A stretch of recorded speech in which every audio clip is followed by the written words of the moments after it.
tá? Então, na última aula, eu expliquei sobre imobilizado, e aí nós fizemos o primeiro exercício, né, sobre esse ponto. Só para lembrar, para a gente seguir, porque tem conexão em relação ao imobilizado, alguns pontos que a gente falou na última aula. No imobilizado tem que ter uma vida útil superior a 1 ano.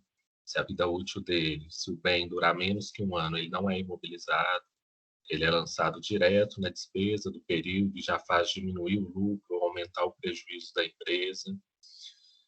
A legislação fiscal fala que se o bem for superior a 1.200 obrigatoriamente, né, e tiver uma vida útil superior a 1 ano, ele vai ser imobilizado. Inferior a esse valor,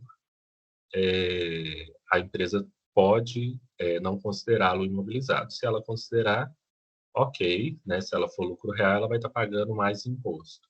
Mas se for lucro presumido e simples nacional, a forma de pagamento do tributo não vai fazer nenhuma diferença para a empresa, tá?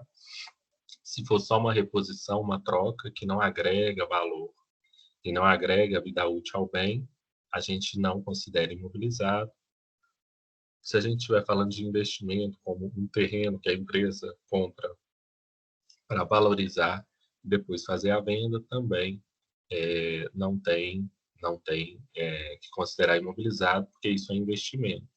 Não vai desgastar, pelo contrário, vai valorizar. O imobilizado, ele vai ter um desgaste natural pelo uso ou pelo tempo, exceto em relação aos terrenos, né, que não desvaloriza, só aumenta o valor. Então, se o terreno for para construir a sede da empresa ou o terreno da sede que a empresa já tem, esse terreno é imobilizado. O imobilizado tem que ter relação com a atividade da empresa.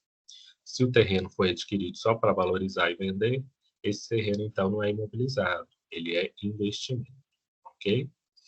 E as partes, como a gente falou, para fins do valor de 1.200, a gente vai considerar o conjunto. Então, quando eu compro mouse, teclado, monitor, eu não vou imobilizar o mouse, o teclado, o monitor. Eu vou fazer uma única imobilização relativa ao computador, porque isoladamente essas peças elas não funcionam, ok? Até aí alguma pergunta, alguma dúvida? É mais uma revisão mesmo. Ok, vou seguir então. E aí esse imobilizado, ele vai sofrer então a depreciação. Então os bens que a empresa utiliza na atividade, né, sofrem depreciação. O que é a depreciação, gente? A depreciação é o desgaste natural pelo uso ou pelo tempo. Então, mesmo que você não use, com o tempo ele vai estar desgastando. E, à medida que o bem vai utilizando, ele vai perdendo a capacidade econômica, ele vai perdendo a capacidade produtiva. Então, ele não produz como anteriormente. Qual que é esse tempo de vida útil? Para fins contábeis, ou seja, de elaboração do balanço, é um julgamento da alta gestão. O que significa isso? E cada bem, anteriormente, a Receita Federal tinha uma tabela para fins de apuração de imposto e se era obrigado a seguir essa tabela. Então, máquinas e equipamentos duravam 10 anos, veículos 5, imóveis 25. Mas, na prática, um veículo pode durar mais que isso, uma máquina também. E aí, com essa contabilidade vigente, né, isso segue desde a Lei 11.638 de 2007, que entrou em vigor em 2008, o tempo de vida útil dos bens é o julgamento da gestão. O que significa isso? É que a própria entidade é que vai definir o tempo de vida útil dela. Porque não faria sentido padronizar e todo mundo fazer a contabilidade dentro de um mesmo layout, se na realidade econômica o veículo não existia na contabilidade, mas estava lá entregando mercadoria, por exemplo. Tá? Como é que é feito esse julgamento? Né? É uma escolha mesmo. Geralmente, nas empresas, quando vocês forem ou já estão trabalhando, para bens de compras rotineiras, mesa, impressora, isso vai ter uma reunião única onde vai definir, olha, em geral essa impressora dura tanto, em geral o móvel dura tanto. Agora, para bens maiores, né, comprou uma máquina de R$ 500.000. Aí, nessa situação, vai haver a utilização, uma reunião específica para fazer a tomada dessa decisão, né, da vida útil desse bem. E isso não é tipo, bota 8 anos, bota 10, não. Tem que ter um fundamento, tem que ter um estudo por detrás dessa situação. Então, por exemplo, se for um bem que lá no manual dele fala, olha, esse bem costuma produzir em média X produtos, X peças, né, uma quantidade específica. Então, a partir do que está no manual, já contribui para falar, olha, a nossa expectativa de capacidade produtiva é de X. Então, se a impressora dura, se o produto dura tanto, e está falando que ele tem uma capacidade produtiva X, e a gente espera produzir ao mês tanto, então a gente tem mais ou menos um tempo em anos que esse bem ele vai durar, tá? Então a depreciação, o tempo de vida útil é um julgamento da gestão, mas não um julgamento de chute, um julgamento pautado em estudo, pautado em uma técnica, em uma metodologia. Se a auditoria chegar na empresa e falar quanto você botou para esse bem, o dono mandou colocar 15, mas por que 15? Falou que é 15, coloquei aqui. Não. A auditoria vai fazer um relatório com ressalva, falando que não há metodologia para definir o tempo de vida útil dos bens, tá? Então, precisa de ter um estudo, um porquê de se chegar naquele número. Devidamente possível de ser verificável. Duas pessoas podem conferir e entender a lógica daquele cálculo, tá? Além disso, é preciso que a empresa considere um valor residual. O que é esse valor residual? O valor residual eu não posso depreciar, ou seja, eu não posso desgastar todo o bem se ao final da vida útil ele ainda tiver um valor. Que valor é esse? Então, por exemplo, se a minha atividade é do agronegócio e eu tenho um boi, o boi é imobilizado no agronegócio, ele tem uma vida útil superior a um ano, entre aspas, a máquina que produz, né, se for um boi reprodutor, é a máquina ali que produz a atividade.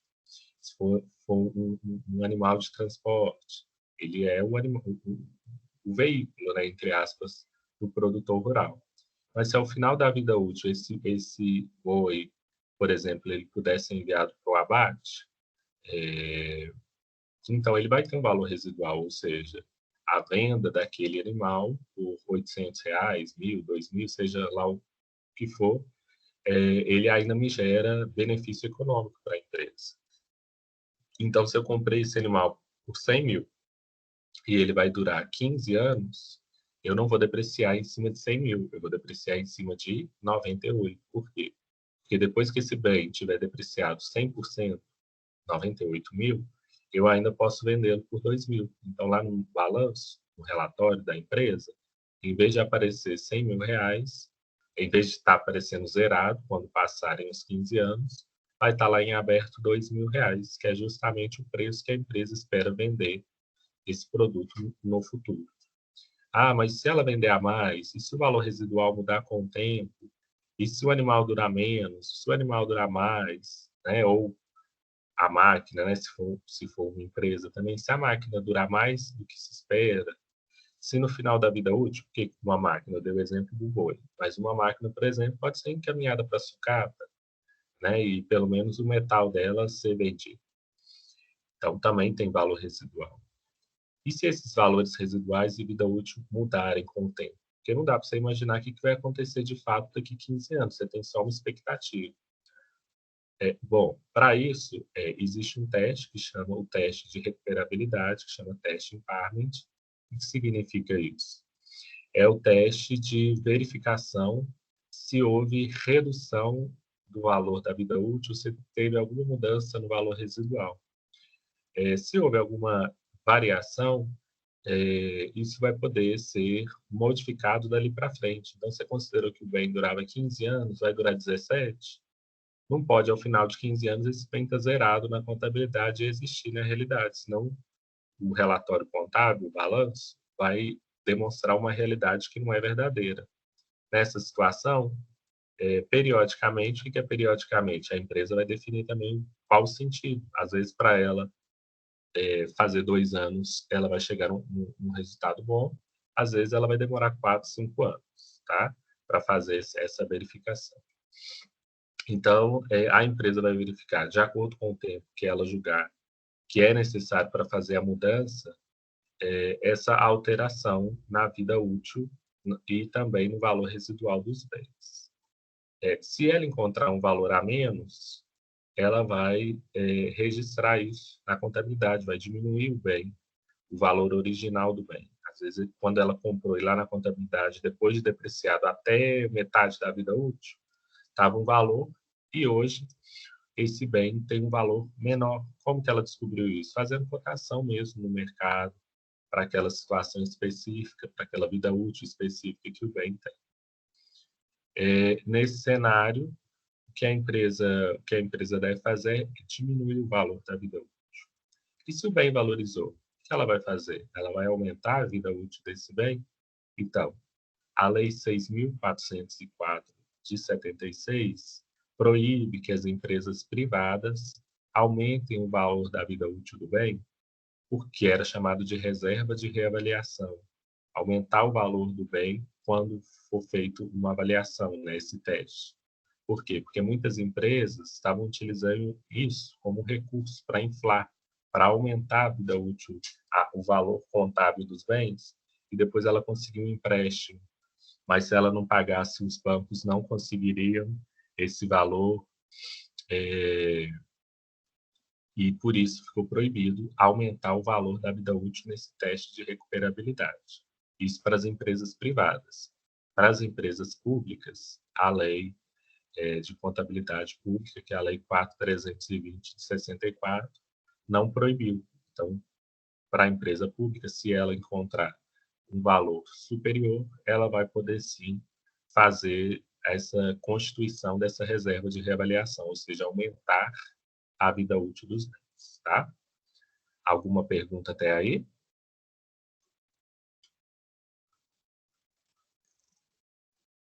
Ok. Agora, como é que é esse cálculo da depreciação? Ou seja, vai aparecer lá na contabilidade um bem de 100 mil, vamos supor que a depreciação do mês seja 2 mil. 100 mil menos 2 mil, vai aparecer o bem lá, líquido, né, por 98. Aparecer o bem, 100 mil. Depreciação, 2.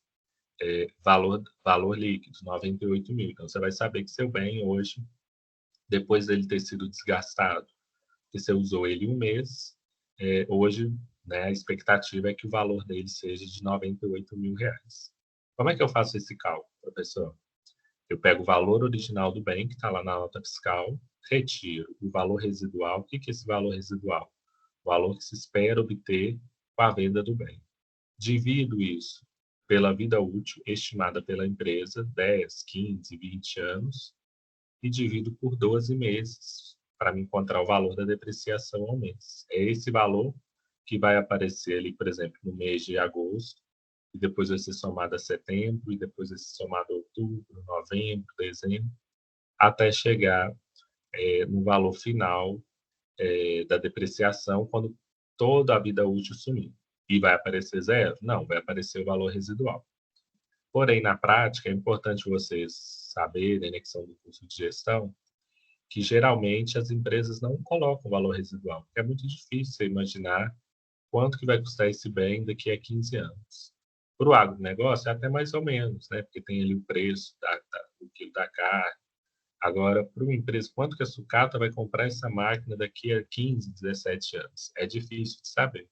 Então, na prática, as empresas costumam colocar valor residual igual a zero.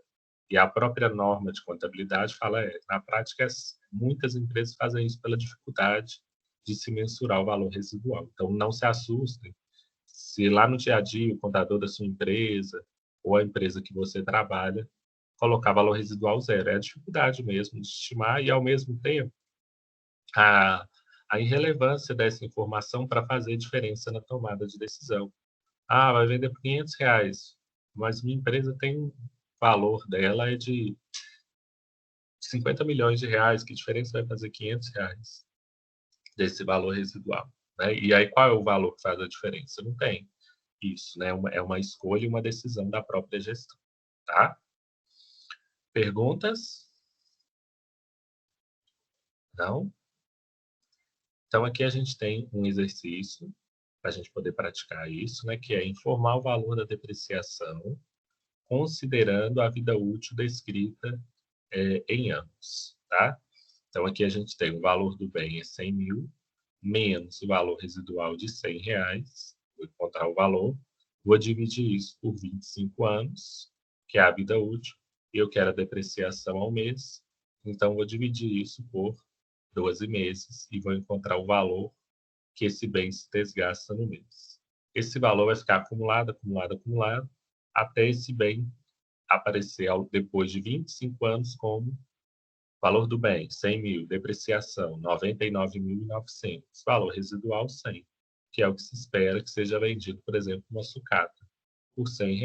Então, por isso que ele não, em tese, não poderia ser zerado. Na prática, R$ 100 às vezes é muito irrelevante para ficar colocando esse controle. Então, a empresa coloca zero, deixa o bem zerado, e quando ela vende por 100, R$ 200, ela considera que esses R$ 200 é a receita e que o custo é zero, porque já está completamente depreciado, já reconhece isso como um lucro do período, tá? Um lucro chamado como outras receitas, que é uma receita que nem é uma atividade normal da empresa, mas eventualmente ela tem, tá? É um exercício rápido, vamos dar aí 10 minutinhos no máximo. À medida que vocês forem acabando, postem, por favor, no chat para a gente poder fazer a correção, tá? E qualquer dúvida é só me perguntar.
Oi, Thales, quer fazer alguma pergunta? Não, não, abri sem querer. Ok.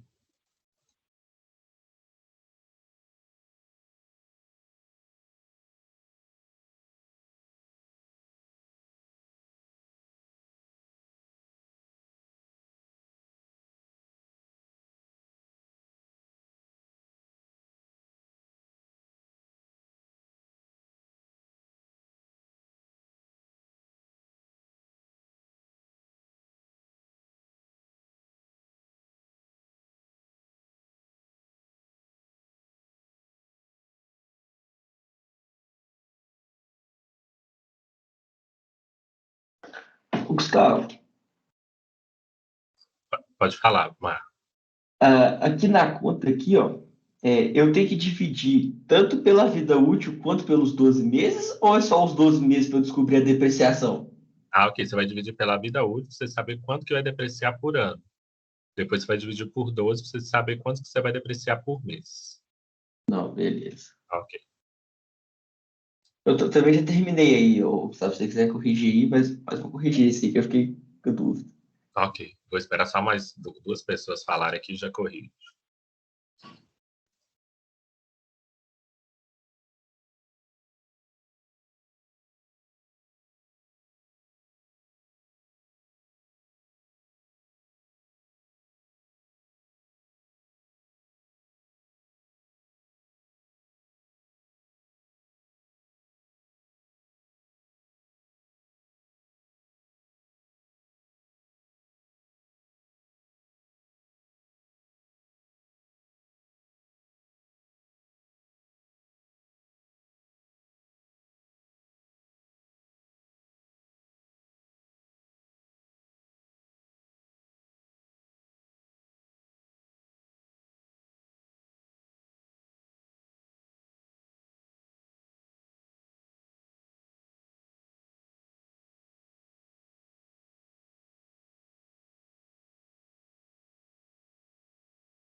Paloma, João, quer falar a dúvida?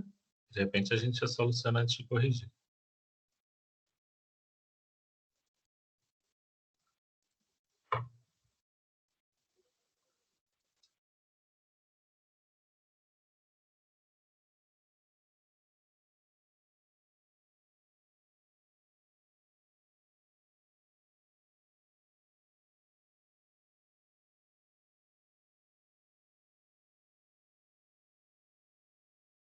Gustavo, Oi, pode falar.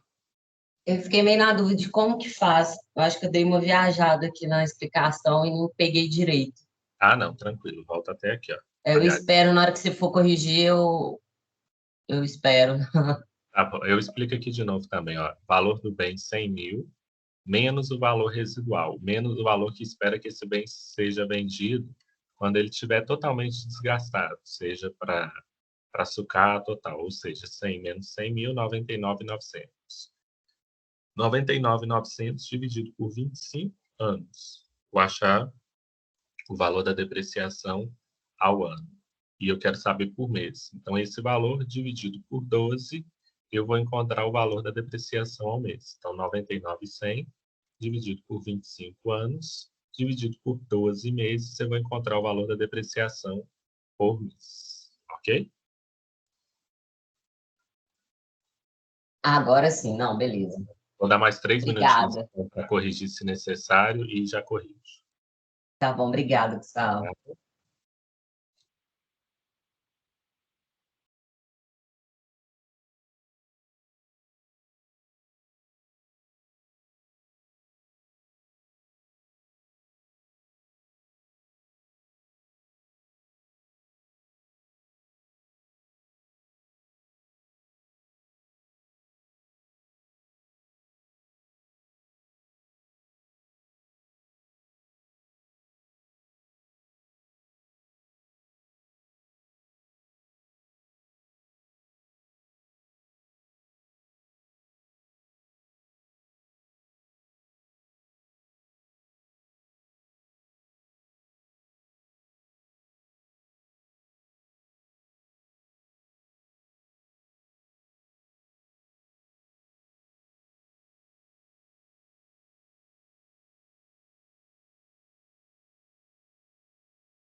Vamos corrigir então, gente. Acho que agora deu tempo.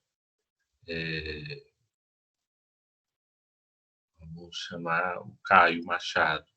Caio, o que você respondeu para a primeira, de R$100 mil? Qual o valor da depreciação que você encontrou? Gustavo, eu não sei se eu entendi direito, não, mas eu coloquei 333. 333, certinho. Alguém não chegou nesse valor, gente? Ou tem dúvida sobre como chegou? Todo mundo chegou, então? Tá bom. Cassiano falou alguma coisa? Cheguei nesse certinho, então, Cassiano. Paloma também, ótimo. Vamos para o próximo. Luísa Castro. O que você respondeu por 157 mil?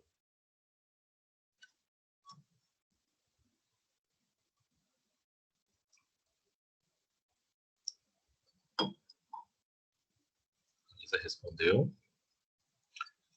Professor, bom dia, ok.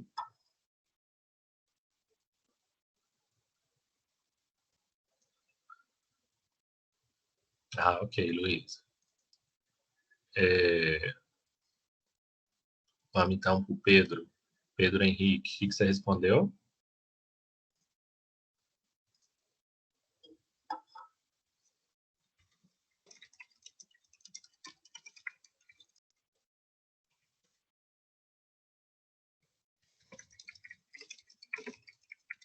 Pedro Henrique.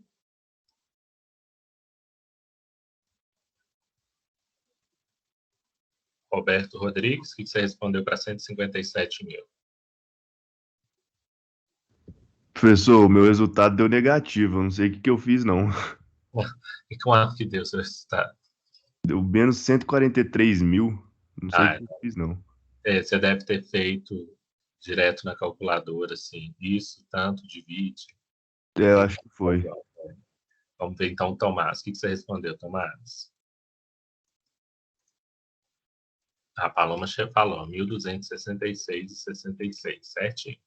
66,66 ou 66,67 arredondando. Tanto faz. Então é isso mesmo. Como é que a gente fez esse cálculo? 157 mil menos 5 mil. Chegamos em 152 mil. 152 dividido por 10 anos.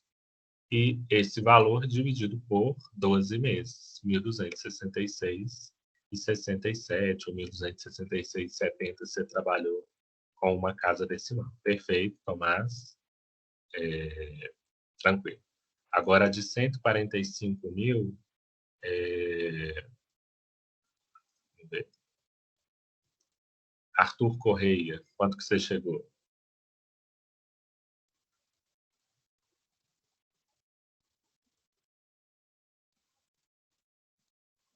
Arthur Correia, tá aí?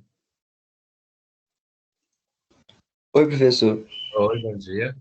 145 mil, você chegou em quanto? Eu cheguei em...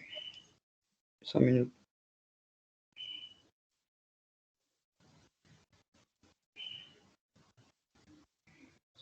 R$ 402 mil, eu acho. Alguém chegou no outro valor? Esse tá aí, tá um pouquinho mais alto. Vamos ver aqui. 400? R$400. Quem falou? Isadora. Isadora, isso mesmo. R$400, viu? Beleza. Como é que a gente chegou nesse valor? 145 mil menos 1.144. Dividido por 30 anos. Esse valor dividido por 12 meses. Felipe, Cassiano e João também responderam 400. Beleza. Vamos para o último. Arthur de Lima, o que você respondeu?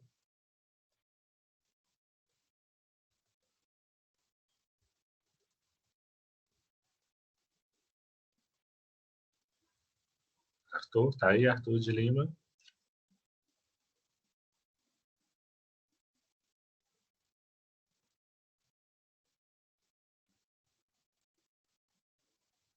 Respondeu aqui. Então, Arthur Pereira, o que você respondeu?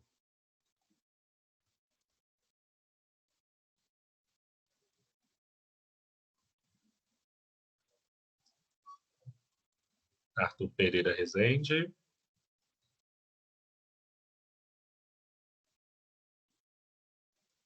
Felipe Ferreira, você fez esse?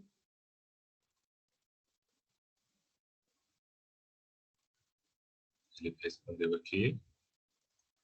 Felipe 17, 852 e 38. Acho que faltou dividir por 12. Vamos ver aqui. Não, nem foi isso. Acho que tem algum erro de cálculo mesmo. Eu também. E eu dividi por 12 por 7. 1.700, isso. Acho que então foi só na hora de jogar na calculadora, então, viu? 150 mil menos 400. Não, é 150 mil. Eu pus 1,5 milhão. Ok. Porque não, tá 1,5 milhão aí, não tá, não? Deixa eu ver se é 1,5 milhão. 1, 2, 3. É 1,5 milhão, é verdade. Eu que lancei aqui. Ok. É 1,5 milhão, faltou o pontinho aqui até para ajudar.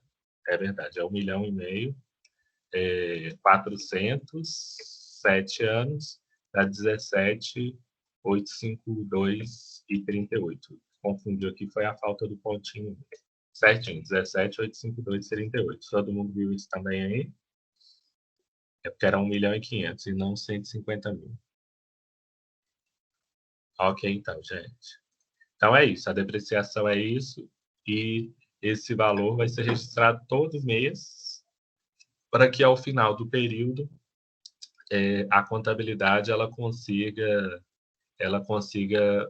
registrar o bem o mais próximo do possível da realidade.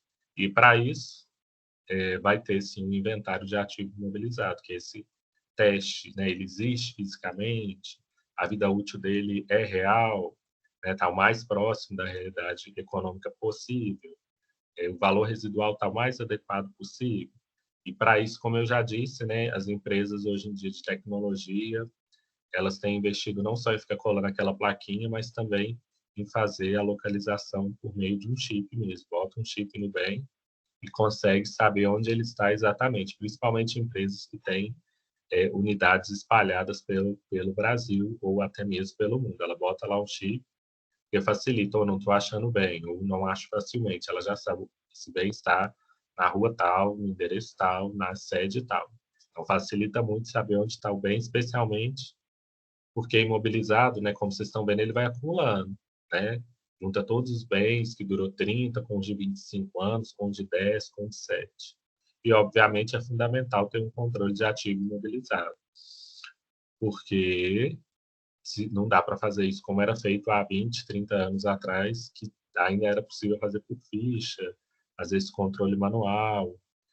Hoje em dia é fundamental você ter um sistema para fazer esse tipo de controle, tá? Alguma questão, alguma pergunta? Gustavo, Pode falar. essa questão de arredondar, né, no final, é melhor não arredondar, então, né?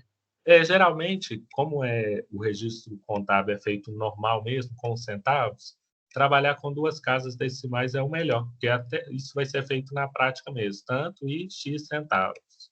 Porque lá no registro contábil vai ser lançado 1.502 centavos, por exemplo. Tá? Na prática, isso vai depender de cada sistema. Às vezes, se você trabalha com 0 casas decimais, aí o sistema vai depreciar isso ao longo do período e todo mês vai ter ali uma diferença de 2 centavos, mas que na última parcela isso vai ser diminuído, ou na primeira parcela. Vai depender de sistema para sistema, mas o mais comum de ser encontrado é você registrar sempre com 2 casas decimais, já que é o que a gente tem para centavos mesmo, né? 99 centavos, por exemplo. Ok?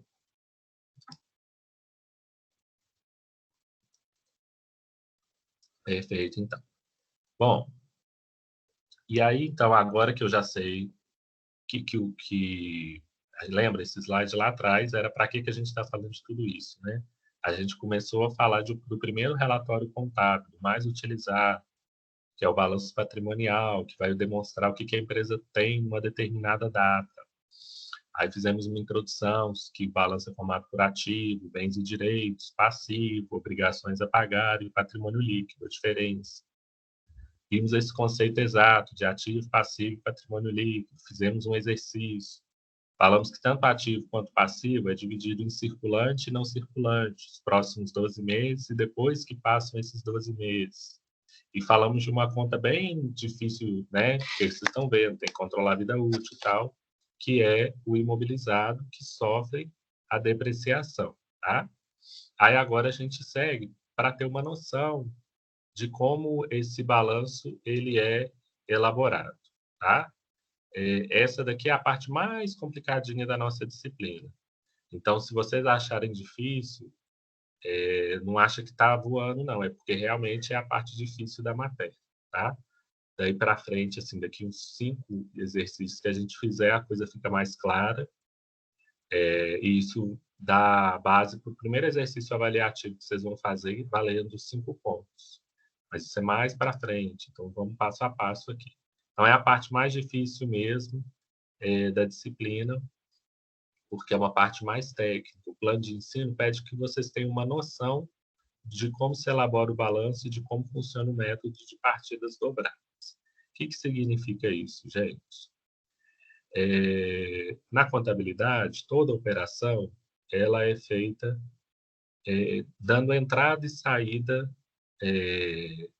em um determinado fato. Por exemplo, se eu compro estoque, ao mesmo tempo que eu estou aumentando o estoque, eu também estou aumentando a dívida com o fornecedor se eu comprei a prazo. Ou então, se eu comprei à vista, eu estou aumentando o estoque e, em contrapartida, eu estou diminuindo a conta caixa ou a conta banco. Ok? Então, na contabilidade, tudo vai ter uma contrapartida, quer dizer, uma partida dobrada. Eu não movimento só uma conta, eu movimento pelo menos 2 contas, né? O que eu digo pelo menos? Às vezes eu comprei estoque de mercadoria, paguei 50% à vista, 50% a prazo, né? Vou pagar 50% a prazo. Então, eu vou dar entrada no estoque, exemplo, R$ 1.000, R$ 500 estou diminuindo o caixa da empresa e os outros 500 estou aumentando a dívida com o fornecedor, fechando em R$ 1.000. Mas o importante é que o que entra no lugar, nesse exemplo, entrou em estoque R$ 1.000, também saia das outras contas nesse total de R$ 1.000, tá?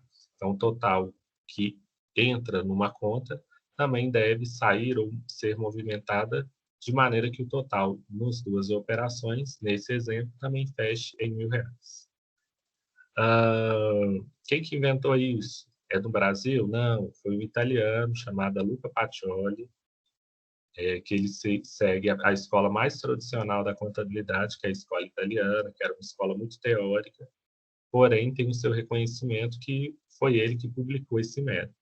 Foi esse Luca Pacioli que inventou? Não se sabe, mas sabe que ele que publicou sobre essa prática, que poderia ou não já existir antes, mas como ele é o primeiro que publicou, é a ele que se atribui o primeiro estudo publicado sobre partidas dobradas, mas não sabe se foi ele que inventou isso. E por que essa coisa assim de entra e sai num lugar? Por que não fala mais 500 num lugar, menos 500 no outro? Porque naquela altura, quando ele inventou, não existiam os números negativos. Só existia número 0 para cima. Então, não existia -1, -2, -3, -4. Porque se existisse, era fácil. Falava, entra mais 500 no estoque, sai menos 500 do caixa ou do banco. E aí fecharia, mas naquela época não tinha número negativo na contabilidade, só começava do 0 para... Não na contabilidade, né? Não existia números negativos na matemática. Então, os matemáticos começavam do 0 para frente. Depois, -1, -2, foi inventado depois que inventou esse método, porque isso facilitaria a nossa vida. Porém, virou uma convenção. O que significa isso? Como era algo inovador, porque não tinha número negativo, todo mundo começou a fazer isso no mundo inteiro e até hoje é feito dessa maneira e não se pensa nem em mudar, porque já é uma forma de se fazer os registros das operações. Como é que são feitos esses registros, então? Então, para cada aplicação, tem que ter uma origem. Então, é partida dobrada porque o registro que algo foi aplicado, em contrapartida, eu informo qual que é a origem dessa operação. Por exemplo, né, comprei estoque para pagar via caixa. Então, aplicação, estoque, origem. De onde que eu tirei dinheiro para comprar isso? Do dinheiro em espécie que eu tenho em caixa. Comprei imobilizado para pagar prazo. Aplicação do imobilizado, a compra do produto. Origem. A origem vai ser o dinheiro, a dívida que eu assumi com o fornecedor. Fiz um empréstimo bancário. Aplicação. Agora eu tenho esse dinheiro em banco. Origem. Agora também, de onde que eu tirei esse dinheiro? Assumindo uma dívida de empréstimos e financiamentos, tá? Então, essa é a ideia do método, onde eu aplico esse dinheiro, aplico não no sentido de aplicação financeira, para onde que esse dinheiro foi destinado, para onde que esse recurso foi destinado, origem, de onde que eu tirei dinheiro para pagar isso, tá? E aí, o que confunde aqui? É o nome que foi convencionado para isso. Toda vez que eu falo de aplicação, o nome que o Luca Pacioli resolveu dar, que ficou convencionado no mundo inteiro, qualquer lugar que você for é assim, chama débito. E o nome que ele chamou para a origem é crédito. E quando eu falo de débito, às vezes as pessoas lembram de extrato bancário. Debitou é saiu. Não. Aqui na contabilidade, debitar é aplicar. E creditar é informar de onde que eu tirei dinheiro. Então, esse é o primeiro ponto, para vocês não confundirem o método das partidas dobradas. Se eu debito, eu aplico. Se eu credito, eu informo de onde eu tirei recurso, dinheiro, para conseguir fazer essa aplicação, essa destinação de um recurso. Débito não é saída na contabilidade. Crédito não é entrada na contabilidade, tá? Crédito é sinônimo de onde eu tirei dinheiro, origem. E crédito. E débito é a aplicação, o que foi feito com esse recurso, tá? Então, esqueçam tudo que vocês sabem em termos de extrato bancário, de débito e crédito. Porque não tem nada a ver com o seu extrato bancário, tá? E o que significa isso na prática, professor? Significa o seguinte, que se eu estou falando de débito, então eu estou falando de que lá na hora de fazer o registro contábil no sistema da contabilidade, vai abrir uma telinha, você está com a nota fiscal na mão e comprou estoque para pagamento a prazo.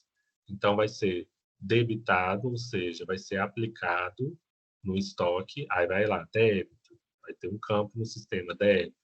Aí a pessoa vai lançar débito no estoque, crédito. De onde tirou dinheiro? Qual que é a origem para pagar? Foi fornecedor, pagamento a prazo. Aí vai lançar lá, fornecedor. E o valor. Aí no final do período vai saber, de acordo com todas as movimentações que estiveram, quanto eu devo para fornecedor. E esse valor tem que conferir com, de fato, os boletos ali que estão em aberto para pagamento naquela data. Tá? Então, quando eu digo débito e crédito, é a maneira em que entra no sistema contábil e faz o registro de todas as documentações. É sempre feito. Vai ter um campo lá chamado débito, um campo chamado crédito. Ah, professor, mas eu não sou contador, não vou fazer isso. Pois é. Por isso que o plano de ensino pede só para que vocês tenham uma noção do que é.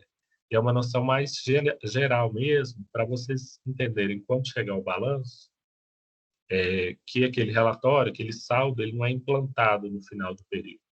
Todas as operações são registradas, data a data, dia a dia, e no final gera o saldo, que se não tiver nenhum erro nos lançamentos, vai conferir com a realidade. Então, se tem lá duplicatas a receber, 1 milhão, se pegar todas as duplicatas que estão a vencer, vai somar justamente naquele 1 milhão. Ah, e se não fechar? Aí é feita uma conciliação, uma conferência para descobrir onde é que está o erro. Será que uma duplicata foi cancelada no sistema e lá no contas a receber ainda está em aberto? Será que, ou foi o contrário, né? Emitiu uma nota, mas esqueceu de fazer o registro ou registrou na conta errada na contabilidade? Verifica, confere, né, que é a conciliação e fala, não, agora os dois saldos bateram. Mas esses registros são feitos um a um, tá? É preciso ter cuidado com a atividade exercida, isso a gente já falou em outros momentos. Então, se eu estou comprando um veículo, mas qual é a minha atividade? Eu sou uma revendedora de veículo. Então veículo é estoque. Qual a minha atividade? Não revendo veículo, não. Então, provavelmente, veículo vai ser imobilizado, porque veículo imobilizado para transporte, por exemplo, da carga da empresa. Então, vou ter sempre que pensar qual que é a atividade que a empresa exerce, para então fazer os registros das operações. Comprei impressora ativo imobilizado. Espera aí, minha atividade é revenda de impressora. Então, vai estar no estoque impressora quando ela for comprada. Tem que pensar no tipo de atividade para saber, por exemplo, se é estoque ou imobilizado. Tá? O ativo na contabilidade, o que é ativo mesmo? O ativo é o lugar que vão estar todos os bens e direitos da empresa. Caixa, estoque, ou seja, tudo aquilo em que houve aplicação de recurso, ou que houve retirada de dinheiro, mas via de regra lá vai mostrar onde os recursos foram aplicados. Né? A empresa pegou o dinheiro e fez o que com ele? Manteve em estoque, manteve imobilizado e por aí vai. Então, o ativo ele vai ter natureza devedora. O que significa isso? O ativo ele vai indicar as aplicações de recursos, tá? Porque natureza devedora é a mesma coisa que falar natureza onde estão as aplicações de recursos.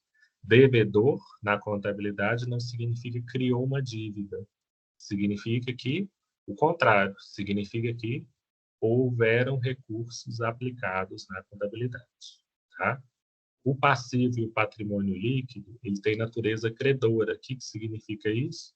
Ele indica a origem dos recursos. Ele indica de onde esse recurso saiu, né? De onde saiu o dinheiro para obter esses ativos. Tá? Passivo, fornecedor, empréstimos e financiamentos, patrimônio líquido, capital social, por exemplo, o dinheiro que o sócio colocou na empresa. Tá? Alguma pergunta até aí ou não?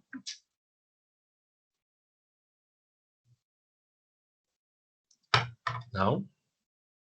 Tá bom. Então, vamos lá. E aí só falta esse quadrinho azul, tá?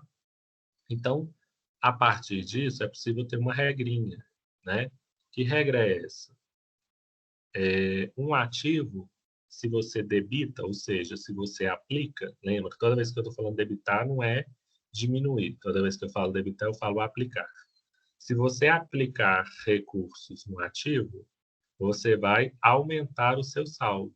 Então, toda vez que eu debito um ativo, quer dizer, toda vez que eu aplico recursos num ativo, o saldo dele o saldo dele vai aumentar. Então, se eu debito caixa, o saldo da conta caixa vai aumentar. O que eu estou indicando? Que aumentou o dinheiro em espécie. Se eu debito bancos, conta movimento, o saldo dele vai aumentar. Por quê? Porque eu estou aplicando mais recursos. Debitar é sinônimo de aplicar, tá? Diferente disso, no passivo e patrimônio líquido, se eu debito, o saldo dele vai diminuir. Então, se eu debito fornecedor é uma obrigação a pagar. O passivo tem obrigações a pagar. Se eu debito fornecedor, então significa que eu apliquei esse dinheiro pagando um fornecedor. Se eu paguei um fornecedor, então o saldo dele vai diminuir, porque eu apliquei dinheiro, ou seja, eu peguei o meu recurso e destinei para pagamento do fornecedor. Se você pagou o fornecedor, o saldo dele vai diminuir. O ativo, se eu credito, o saldo dele vai diminuir, ou seja, se eu busco no ativo uma origem, um dinheiro para pagar um recurso, o saldo dele tende a diminuir. O que significa isso? Se eu credito caixa, então o saldo dele vai diminuir. Por quê? Qual que é a origem para me pagar esse fornecedor? O ativo. Então já diminuiu o saldo da entidade. Da mesma forma, o passivo e o patrimônio líquido, se eu credito, o saldo dele vai aumentar. Ou seja, se eu falo que a origem da aquisição de uma máquina foi o crédito no fornecedor, eu estou falando, então, que eu comprei para pagamento a prazo. Então, automaticamente o saldo dele vai aumentar. E o que significa isso na prática, só para não ficar teórico? Significa que lá no sistema da contabilidade vai ter um módulo de lançamentos contábeis. E aí vai ter uma pessoa que, se for contabilidade externa, é o setor contábil, se for interno, também é o setor contábil, mas geralmente esses lançamentos, quando está interno na empresa, já acontecem automáticos. Então, por isso que a ideia é só ter uma noção mesmo. Porque na hora que emite a nota, o sistema já faz lançamento contábil, na hora que o financeiro já está fazendo pagamento, já faz lançamento, para a coisa ficar mais automatizada, tá? E aí, a partir disso, já se geram, e depois o trabalho é mais de fazer a conciliação, ou seja, a conferência, e verificar alguns detalhes. Então, esse debitar e creditar é um campo que abre no sistema para falar debita na conta tal, acredita na conta tal. E esses débitos e créditos vai estar indicando pagamento de fornecedor, compra de mercadoria, um a um, para se chegar no saldo final, que é o que a gente vai ver mais adiante, que chama livro razão. O livro razão ele vai indicar a movimentação da conta no período, ao passo que o livro diário vai indicar as movimentações dia a dia de uma determinada operação. A gente vai ver um a um. Primeiro, a gente vai só entender esse método, porque não é uma coisa simples. Na hora que você vai fazer o exercício, dá uma confusão na cabeça por causa dessa coisa de débito, crédito. Mas à medida que a gente vai praticando, e por isso a gente vai fazer alguns exercícios para isso ficar claro, vocês vão entender e ter essa noção de como o balanço, como que a gente chega ao final num balanço patrimonial, tá? Alguma dúvida, alguma pergunta? Não? Então tá. Então aqui a gente tem AF, aqui é bem simples, é só marcar uma única opção, né? Se isso aqui influencia de alguma maneira, se é ativo, se é passivo, se debita, se acredita, para a gente começar a materializar esse exemplo numa situação prática. Respondam ele e depois a gente faz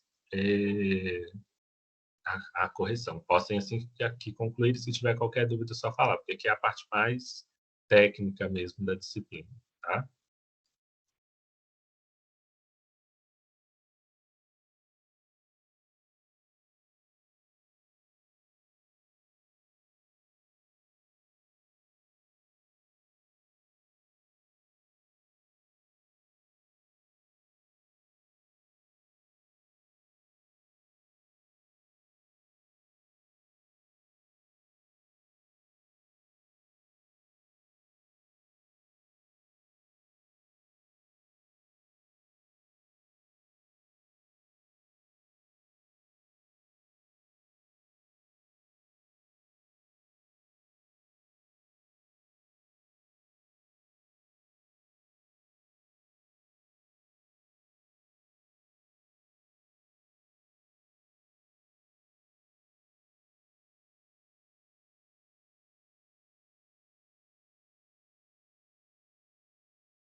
Ok? Enquanto vocês estão fazendo aí, o João perguntou sobre o patrimônio líquido.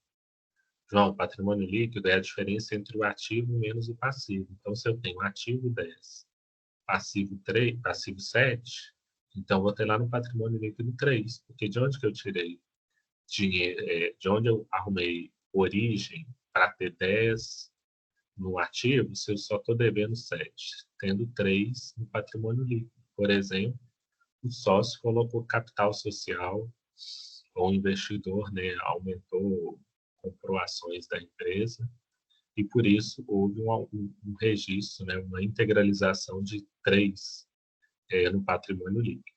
Além disso, por que o patrimônio é líquido? Porque é o capital que o sócio investe, por exemplo, mais ou menos, né, o lucro ou prejuízo que a empresa tem. Seria como se fosse uma aplicação financeira. Você colocou lá 100 mil, e aí? Quanto que seu dinheiro aumentou? Quanto que seu dinheiro diminuiu no período? Aumentou por meio de lucro, diminuiu por meio do prejuízo. Se tomou prejuízo, você tomou prejuízo mesmo. Se você fechar a empresa hoje, você não vai sair com o dinheiro que você aplicou. E se aumentou, você pode, inclusive, retirar lucros da empresa com base naquele lucro que ali está apresentado. Aí vai depender das regras, né? Às vezes o sindicato pede para fazer uma participação nos lucros e resultados dos empregados, isso fica acordado, então tem que passar para eles antes.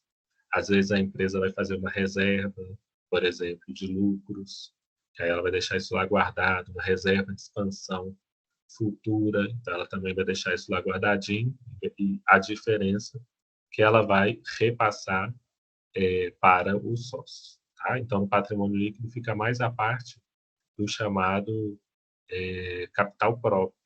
Tem capital próprio, capital de terceiro. Passivo representa capital de terceiros, ou seja, fornecedores, bancos, e o patrimônio líquido representa o capital próprio, que é o valor que o próprio sócio investiu na empresa. Ok? Beleza, então. E os demais, gente, concluíram? João já falou que sim.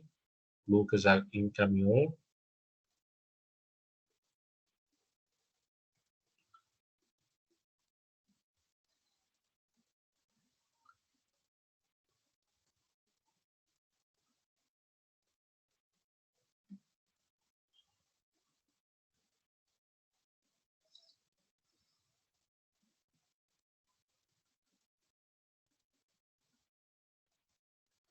Vê.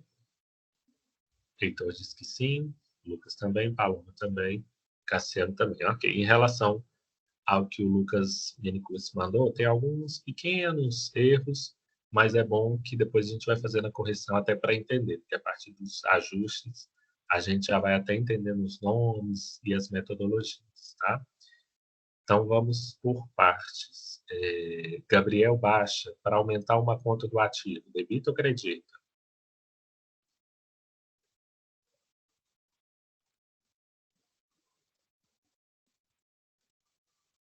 Gabriel?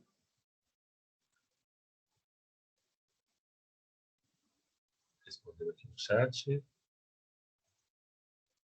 Debita, isso mesmo, gente. Quando eu debito um ativo, eu estou falando que eu estou aplicando, eu estou aumentando o meu saldo de bens e direitos. Seria, então, se eu debito caixa, eu aumento o saldo de caixa? Maluquice, né? Mas sim. Se eu debito bancos, eu aumento o saldo de bancos? Na contabilidade, sim. Que vai estar inverso da informação que está no extrato bancário. Para aumentar uma conta do passivo, deve-se debitar ou creditar? Henrique Ribeiro.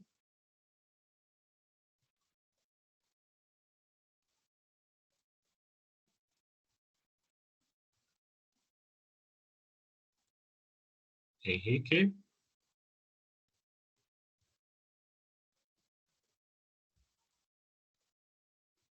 Isadora, Bahia. Acredita ou debita?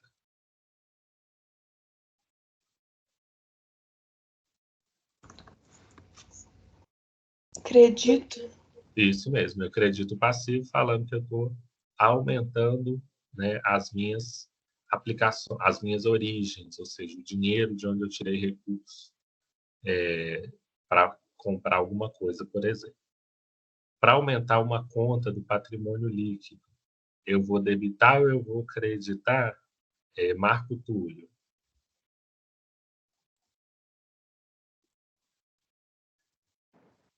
Ô, Gustavo, você vai acreditar? Vou creditar, isso mesmo. O patrimônio líquido, ele é a mesma coisa que fornecedor, só que em vez de ser o capital de terceiro, ele é o capital próprio. Então, se o sócio colocou 3.000 na empresa, no caixa, por exemplo, então, de onde saiu a origem? Né? De onde saiu esse dinheiro que hoje está lá no caixa? Saiu do capital social. Se é uma dívida, de certa forma, sim. Se o sócio sair da empresa, esse recurso tem que ser repassado para ele. Tá? Então, é acreditar. Alguém não entendeu o que é acreditar, gente? Pode perguntar, fiquem à vontade. Não? Ok? Então tá. Tem saldo devedor, Mateu Botelho. Ativo, passivo ou patrimônio líquido?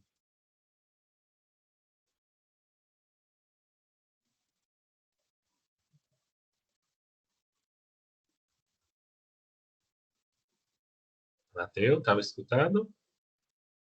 Oi, professor, desculpa, minha internet Oi. caiu. Tá, joia. Tem saldo devedor, ativo, passivo ou PL?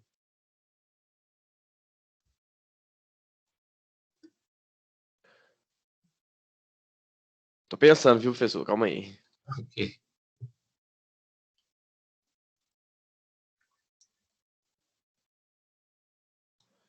Ativo?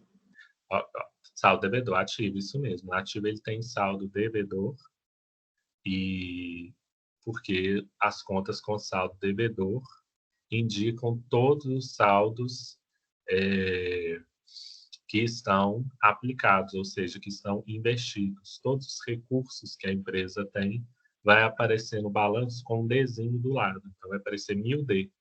Então, se eu vejo lá no balanço caixa 1000D, é porque ou bancos 1000D, significa que o banco está negativo? Não. Significa que o banco está positivo em R$ 1.000. E por que está D? Porque devedor, na contabilidade, é sinônimo de dinheiro que foi, recurso que foi investido, que foi aplicado, tá? Devedor não tem nada a ver com dívida. Devedor não tem nada a ver com saída, tá? Devedor é sinônimo de recurso aplicado. Investimento e desinvestimento feito pelo sócio. Vitória, afeta ou não afeta o patrimônio líquido?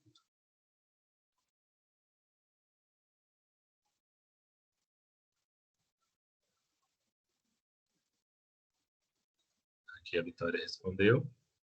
Acho que afeta, isso mesmo. Pensa lá no patrimônio líquido. Se o sócio colocar ou retirar dinheiro, a conta patrimônio líquido que tem capital social vai ser afetada, ou seja, vai ter algum movimento ali.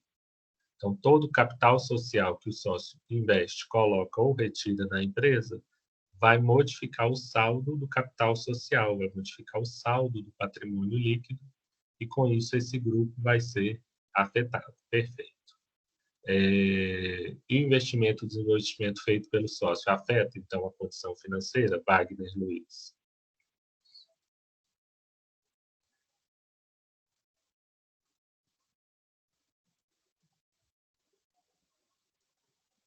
Wagner? Respondeu. Acho que afeta, isso mesmo, afeta. Por quê? Porque se o sócio colocar ou tirar dinheiro da empresa, ele vai colocar ou retirar dinheiro em caixa, dinheiro em bancos. De repente, ele colocou um imobilizado, por exemplo, um imóvel que é a sede da empresa, que ele fala, vou sair da empresa e estou levando um imóvel. Agora, o imóvel não vai estar mais no nome da empresa, vai ser devolvido para o acionista. Tá? E aí é nesse sentido mesmo. Pronto, então já começaram a entender a ideia geral. Ficou alguma dúvida? Ok, então agora a gente vai mesmo para o registro contábil. Aqui vocês vão ver que à medida que vão passando os exercícios, vai sempre adicionando uma camada de informação. Por isso, se eventualmente você não vê alguma aula, não pôde estar, ou durante a explicação você teve que dar uma saidinha, Volta depois no vídeo e vê, senão você começa a ficar perdido mesmo na aula. E aí a contabilidade é isso. Cada hora uma informação nova para você conseguir compreender e utilizar isso para fins de gestão mesmo, né? Você recebeu o balanço, por que tem aí 50D? Meu banco está positivo, é exatamente por isso que tem 50D, tem 50 mil aplicado no seu banco, tá? Então, aqui está pedindo para elaborar esse lançamento contábil do mês de julho de 2021, considerando que a organização teve esses movimentos, tá? Vou fazer o primeiro com vocês, para vocês darem sequência, então, nesse exercício. Aqui é uma parte bem que tem que pensar bastante, tá? Então, o primeiro fato, integralizou, ou seja, colocou capital social, ou seja, dinheiro que estava na conta pessoal do sócio, foi transferido para a conta pessoa jurídica da empresa, por exemplo, via bancos. Então, esse dinheiro entrou na conta bancária da empresa e, ao mesmo tempo, há um registro lá no capital social da empresa que o sócio investiu, colocou 50 mil reais nela. Primeira coisa é entender o fato em si, porque às vezes você lê rápido e não entende. Então, o fato foi esse. O sócio integralizou, quer dizer, pegou dinheiro pessoal dele e colocou na empresa a título de capital social. E isso aconteceu via bancos. Aí, pronto, entendi o fato. Aí vou para quais duas contas estão sendo movimentadas. Se a gente ler aqui, a gente está movimentando duas contas. Porque lembra, sempre tem que ter dois, contrapartida. Eu debito num lugar e credito no outro. Tenho duas contas. Uma conta, olha, é bancos. Por que bancos? E sempre sobre a ótica da empresa, nunca sobre a ótica da pessoa física. Bancos aumentou o saldo porque houve um aumento mesmo, houve uma somatória, um depósito recebido no valor de 50 mil reais. E capital social é outra conta que foi movimentada que indica. Então, encontrei as duas contas. Uma é bancos e a outra é capital social. Agora eu preciso de saber o que eu debito e o que eu credito. Vamos por partes. Bancos é ativo ou é passivo? Bom, bancos é um ativo.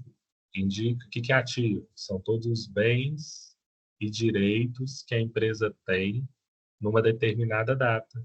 Então, se banco é ativo, eu vou considerar, então, bancos dentro lá do ativo. Aí a gente acabou de falar, bom, o ativo para aumentar o saldo, vocês acabaram de responder no exercício anterior. A gente debita ou a gente credita? A gente debita. O que significa debitar um ativo? Debitar um ativo é indicar a aplicação. Onde que esse recurso foi aplicado, destinado, ok? Então, se você está debitando bancos, você está aumentando o saldo do ativo. Debitar bancos é sinônimo de aplicar o recurso, destiná-lo a algo. Então, a resposta desse exercício inicial seria debita bancos com 50 mil reais. Se eu debitei bancos, automaticamente eu não preciso de pensar muito. Se eu tenho certeza que é para debitar bancos, automaticamente eu vou creditar a outra conta. Que conta é essa? Capital social. Vamos ver se isso está certo. Capital social é uma conta do patrimônio líquido. Se eu credito uma conta do patrimônio líquido, vamos ver? Essa tabela aqui é fundamental para a gente. Se eu credito uma conta do PL, do patrimônio líquido, o saldo vai aumentar. Vamos ver se faz sentido isso. Debitei bancos. Bancos é uma conta do ativo, que indica por que é uma conta do ativo. Indica os bens e direitos. Indica o que a empresa tem em termos de recursos. Então, debitei ativo. Bacana. Ao debitar um ativo, o que acontece? O saldo dele aumenta. Por quê? Eu estou fazendo, olha aí dentro do parênteses, eu estou fazendo uma aplicação desse recurso. Então, eu estou destinando 50 mil para o banco. O saldo do banco aumenta quando o sócio coloca capital social na empresa? Sim. porque vai aumentar o dinheiro que está na conta bancária. Em contrapartida, eu credito capital social. O que significa isso? Quando eu credito uma conta do patrimônio líquido, o saldo dela aumenta. Então, o saldo dela aumentar significa que vai aumentar o valor lançado no patrimônio líquido, aumentar o capital social que o sócio tinha na empresa. Se ele já tinha um valor, está aumentando mais 50 mil. Se ele não tinha nada, aumentou de 0 para 50 mil. Como vocês podem notar, não é um lançamento sempre, aumenta, diminui. Eu posso ter lançamento que aumenta e aumenta, ou diminui, diminui, ou aumenta, diminui. Eu posso ter um lançamento dentro do próprio ativo, por exemplo. Saque em espécie, né? Saque de dinheiro no banco. Então, eu vou estar aumentando um ativo, porque o meu caixa vai aumentar, dinheiro em espécie, e vou estar também debitando. Eu vou estar debitando um ativo, que é o dinheiro em caixa, porque o saldo vai aumentar, e, ao mesmo tempo, eu vou creditar outro ativo, que é bancos, diminuindo o saldo bancário naquela data, ok? Então, não necessariamente eu tenho uma movimentação ativo e passivo. Eu posso ter passivo com passivo, ativo com ativo, ativo com patrimônio líquido, aumentando com aumentando, aumentando com diminuindo, diminuindo com diminuindo. Não é regra, não. O importante é eu ver a operação em si, tá? Então, se a gente pudesse definir uma metodologia, então, primeiro ponto, ler e entender o fato. Segundo, entender as contas que são movimentadas, bancos e capital social. Terceiro, saber a localização. Bancos é ativo, capital social é patrimônio líquido. Ver que é tudo uma parte que a gente vem fazendo há umas 2 aulas, né? Que é classificar as contas, entender o que é ativo, o que é passivo, é um conhecimento mais cumulativo. E depois saber onde o dinheiro está sendo aplicado é débito. De onde saiu esse recurso é crédito. E eu posso confirmar, para não ter dúvida, nessa tabelinha, se o efeito prático, né, aumentou bancos. Ao debitar, verdade, aumenta. Aumentou patrimônio líquido, verdade, só se colocou mais capital social na empresa, para ter certeza que o seu registro contábil está certinho. E o que é isso na prática? Vai abrir o sistema da contabilidade e vai ter lá uma área lançamentos contábeis, onde lá na linha débito vai pegar e falar debitou em bancos, e na coluna crédito vai falar creditou em capital social. E um valor específico para ter certeza que a operação está certinha, tá? Para a gente não fazer muitos e ficar errado, vamos fazer na sequência o 2, o 3 e o 4. E a gente corrige ainda hoje e depois na sequência, amanhã, na sexta-feira, a gente continua os próximos, né? Para a gente ir aos poucos, que é uma parte mais detalhada mesmo. Então, vamos fazer aí o 2, o 3 e o 4, só isso. Eu já corrijo. Se tiver, vocês já vão saber onde estão errando, para depois a gente fazer o próximo, que aí dá tempo, inclusive, da gente corrigir hoje e não deixar aí o erro passar, tá? E à medida que acabarem, postem que a gente, e se tiver dúvida, vai falando também, porque essa é a parte mais complicadinha mesmo da matéria, tá?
Ok, então, gente, vamos corrigir aqui, porque à medida que vai fazendo um exercício, vocês vão aumentando a confiança mesmo. Então, exercício 2, Cassiano, o que você lançou de débito e de crédito aqui?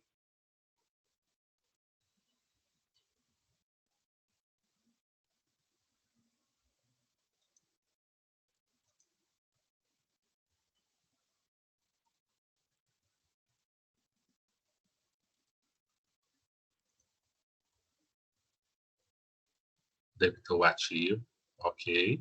Que seria a conta, qual conta que você debitou lá no ativo?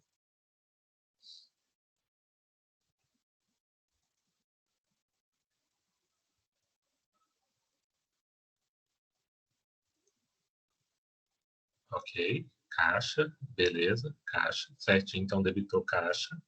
E creditou qual conta?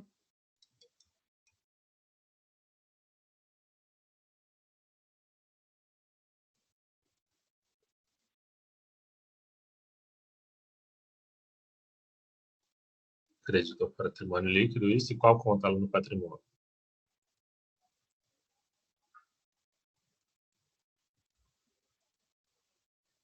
Ah, ok. Alguém sabe qual foi a conta?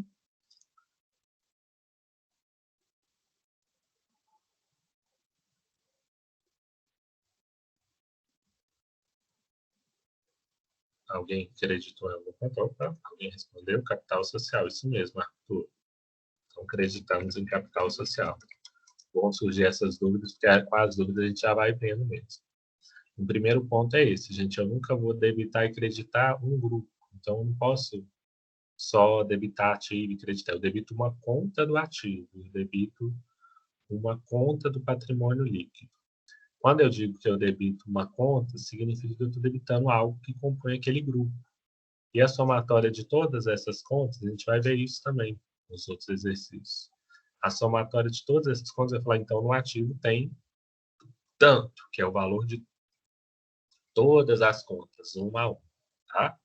Então, eu nunca vou debitar ativo e nunca vou debitar patrimônio líquido. Eu vou debitar uma conta do ativo, debitar uma conta do patrimônio líquido. Então, excelente. Um segundo ponto é entender mesmo esse foco. Então, o Cassiano falou perfeito, eu debito caixa. Por que eu estou debitando caixa? Porque está sendo colocado R$ 10.000 de dinheiro em espécie naquela empresa. Então, se eu estou debitando caixa, eu estou aplicando, eu estou adicionando R$ 10.000 de dinheiro em espécie nessa empresa.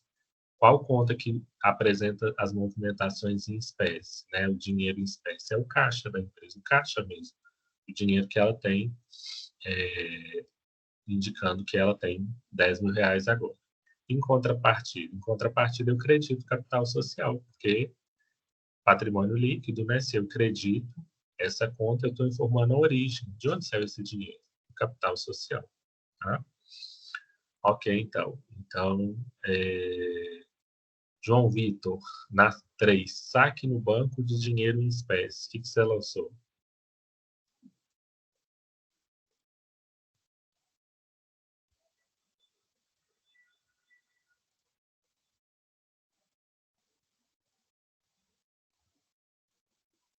Ah, João Vitor? Ah, João Vitor, ok.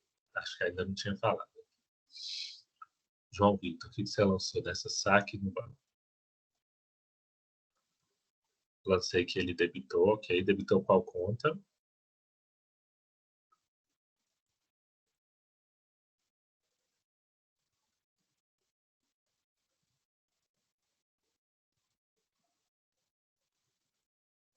Ok. Mas o que você achou que fosse?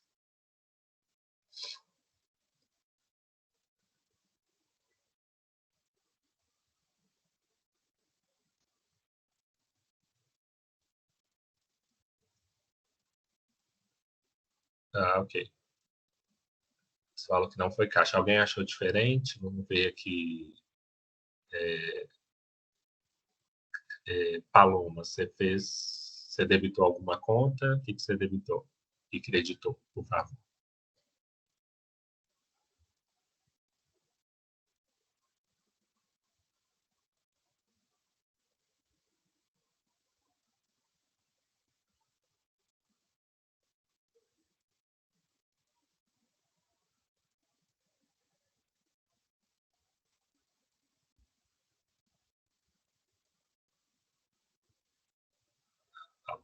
Respondeu.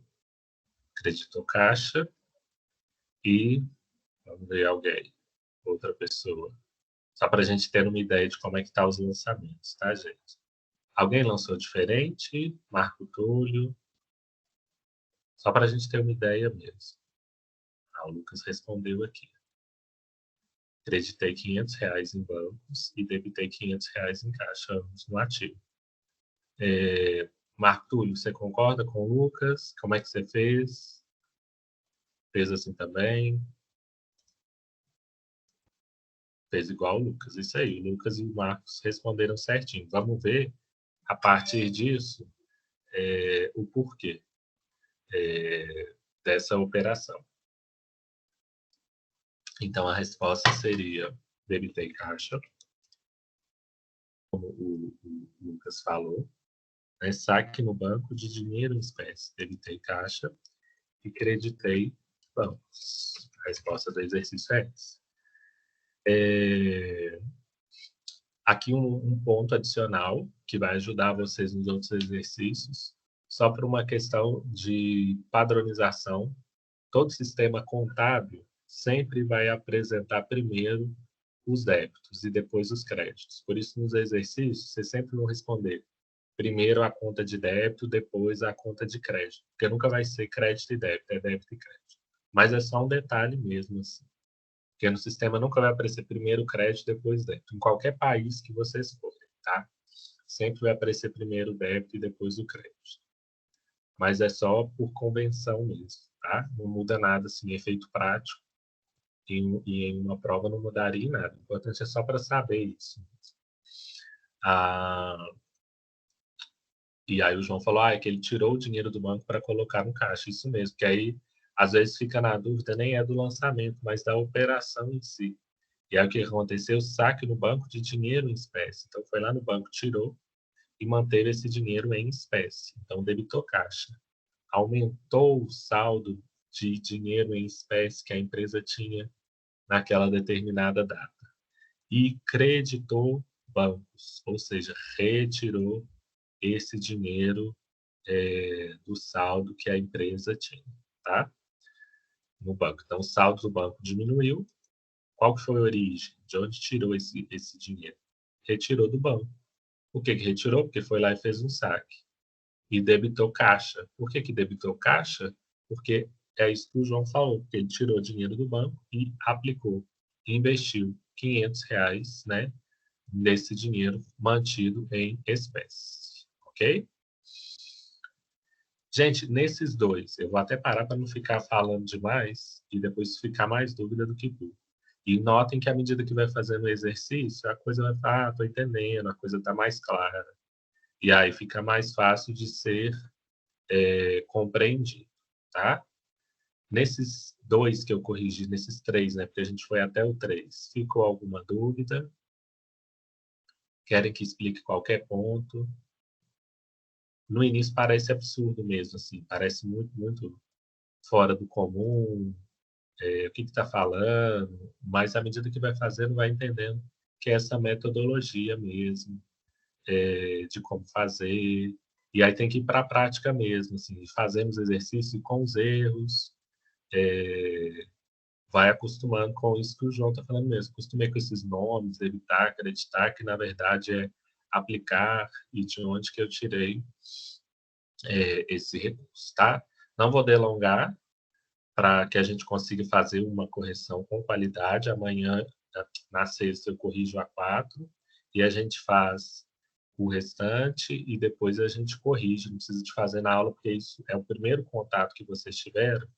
E depois, mais para frente, vai ter um exercício específico de fixação, onde aí sim, vi tudo na prática, aí vou poder fazer esse exercício e só depois, em grupos de 4 a 5 alunos, vocês já podem ir se organizando, vocês vão fazer um exercício avaliativo de 5 pontos para a gente poder fazer, né, de fato, a fixação, mas aí vocês já vão ter feito alguns, né, 2 exercícios, para terem certeza disso. Então, se organizem já em grupos de 4 a 5 alunos para fazerem esse exercício futuro, que é 15, a gente ainda está no 11, para quando chegar lá já tiver aí essa noção, mas antes a gente vai fazer exercício de fixação, corrigir cada um, para de fato haver esse aprendizado, tá?